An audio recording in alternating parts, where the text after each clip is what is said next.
In this clip, we're looking at the very famous descending bass line that goes down a fourth from the tonic to the dominant, and otherwise known as the lament bass line. And it's a lament bass line because it's often associated with sad topics.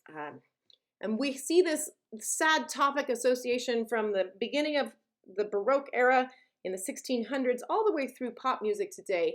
And it's a really interesting journey to trace. So today we're going to look at this lament bass line in a little bit more detail.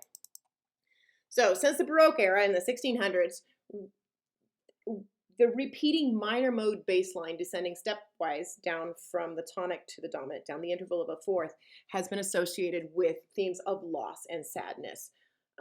But also love in the 17th century, because love, well, that can be bittersweet too. So perhaps that's why it is. So if you want to go into this topic in more detail, be sure to check out these two websites and the book, The Rest is Noise. There's a really fabulous chapter in there on the lament bass line, and it's worth the read if you want to take more time into this. So let's look at how it's the different bass line that are associated with the lament, and then go from there. So the lament bass line is, the pieces are usually in the minor mode, which means it's this.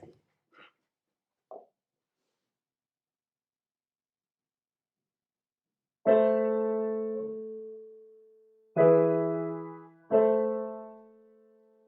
than this.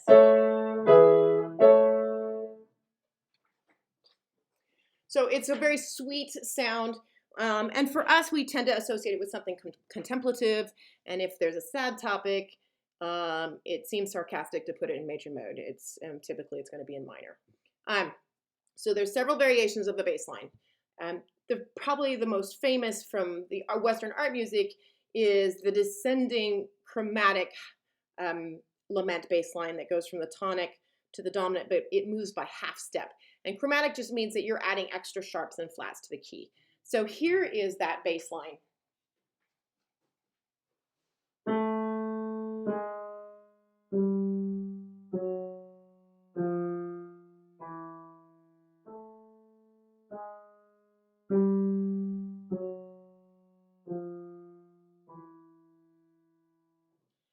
So the beauty of that is that it can take more time and you can fill up more space, and the half steps create a lot of tension and it can be very dramatic.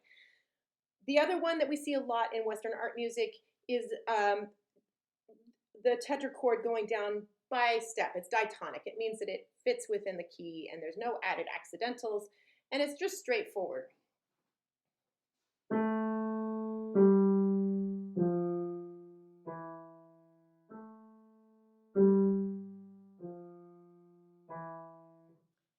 And this idea of starting at home and descending away from home down to the dominant just feels like you're drooping. And so it's a great way to associate with sad topics.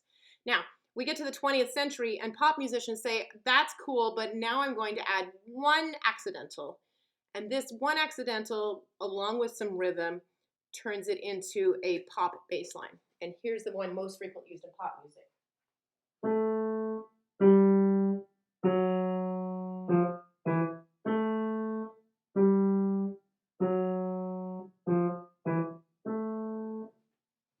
So those are our three variants of the lament bass line that we are typically hear. So let's look at the classical music from the Western art music. And we're going to start with probably the most famous example of this descending bass line, and it's Dido's Lament, which is an aria from the end of the opera Dido and Aeneas by the English composer Henry Purcell. And you'll see that it's in the late 1600s. And it uses a chromatic descending bass line. And it's a ground bass because it repeats over and over and over again. And it's the piece. The aria is Dido's last song. She's just seen her lover sail off without her to finish his quest, and she's left at home. And instead of choosing life, she chooses death because she can't possibly live without him. So she commits suicide, and this is her swan song. She's singing, "Don't forget me. I have value. And when I'm laid, just remember me. When I'm laid in the earth, remember me." So listen for the beginning.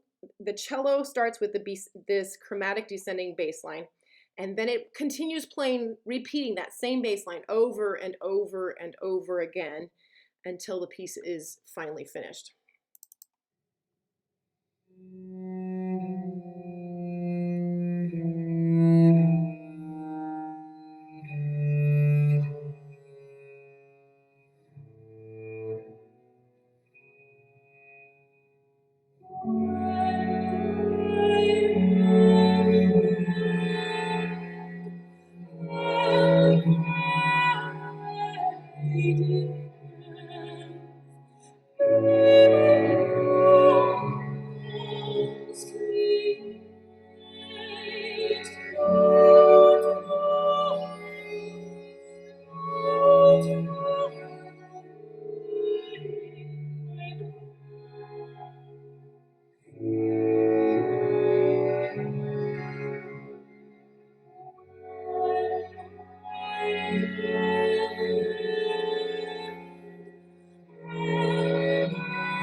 keeps going, and it feels like there's no rest, no ending, and it's so tragic.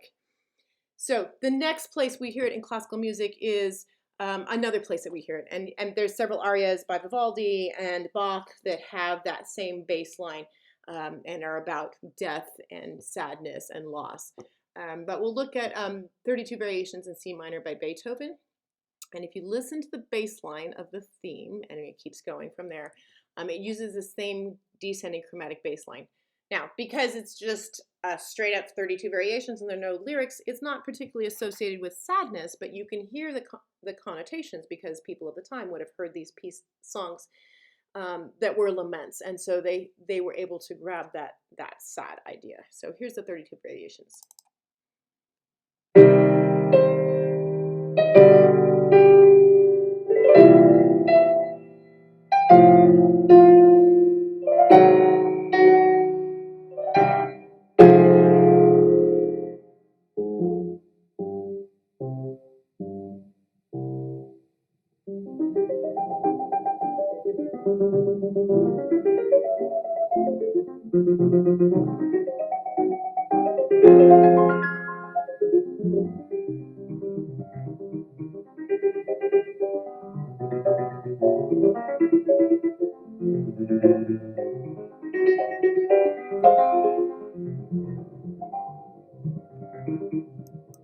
And you can listen to the rest of the variations on your own. What you hear in the variations is the chord progression, that it's over more than the bass line, but the chord progression is, if you follow the root of the chord progressions, you have that lovely descending bass line. Another place you hear the lament, and it's just a straight diatonic lament bass line, is in this Passacaglia from the Rosary Sonatas by Heinrich Bieber. And this is, again, a Baroque piece. And it uses a straight descending ground bass and repeated over and over again. And while the piece itself, again, has no descriptor to let us know whether it's supposed to be happy or sad, the music that the rest of the pieces that it's associated with have titles that are more contemplative. So here's the Passacaglia. And a Passacaglia is a song, a set of variations over a repeating bass line. So here we have it.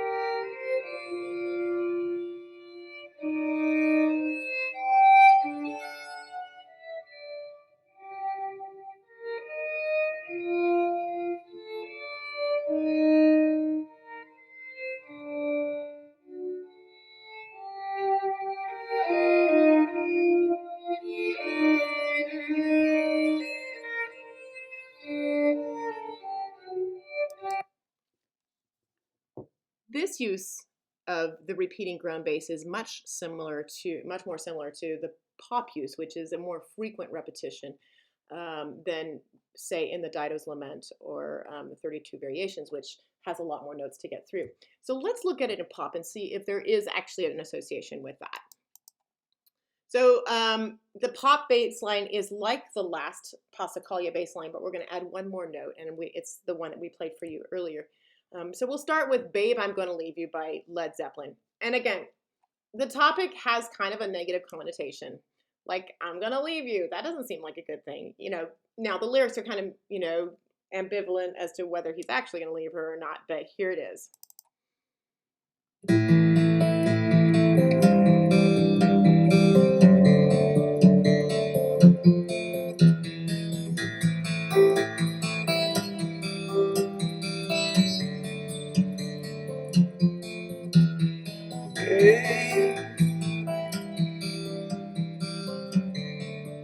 Baby, I'm gonna leave you.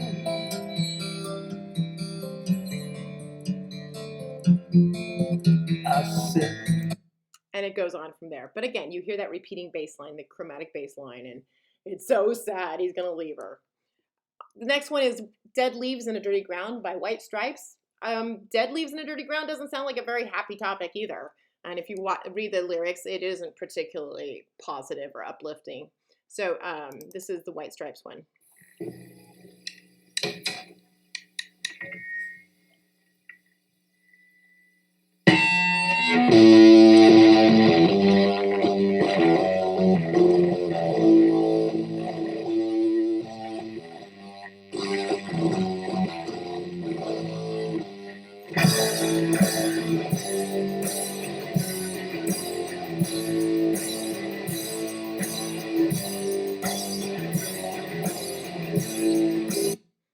I need to stop there, but you can go listen to it on your own. But you can already hear the chord progression is the same idea, same bass line, almost the same key. Here's Brain Stew by Green Day. And Brain Stew, the lyrics for Brain Stew are, I'm having trouble trying to sleep, I'm counting sheep, it's running out. As time ticks by, still I try for no rest, for the cross stops near my mind. It doesn't sound very great. He's having a rough day. So here's Brain Stew by Green Day.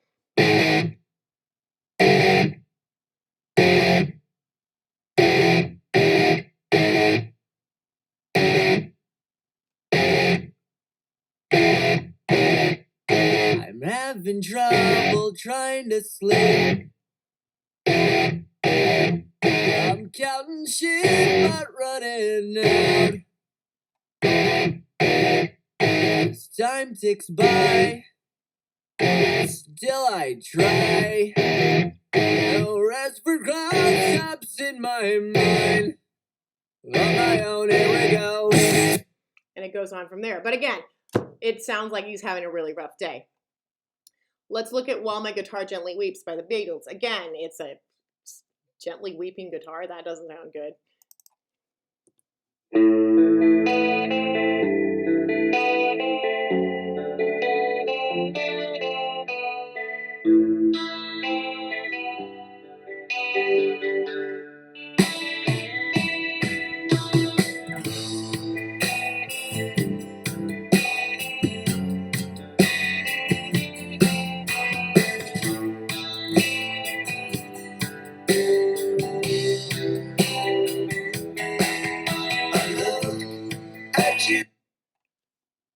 So there we see it again. And finally, we'll look at 25 or 6 to 4. So 25 or 6 to 4. This person is awake in the middle of the night, and it's not a good situation. It's by Chicago. And so sleeplessness, not a good topic either.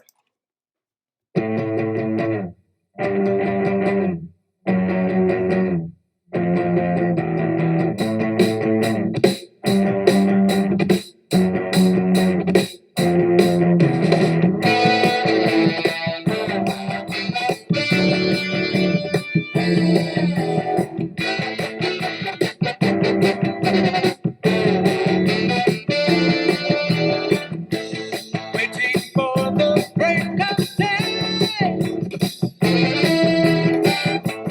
Searching for something to say. Okay, and it goes on from there. So is it the same Lament bass line? Are they all associated? Is there a connection?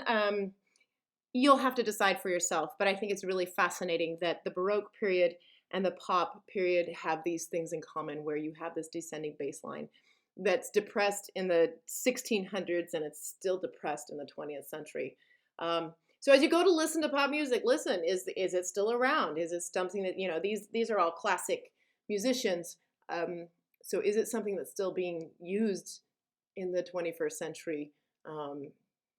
Anyway, I leave that for you to figure out, because it's something to think about.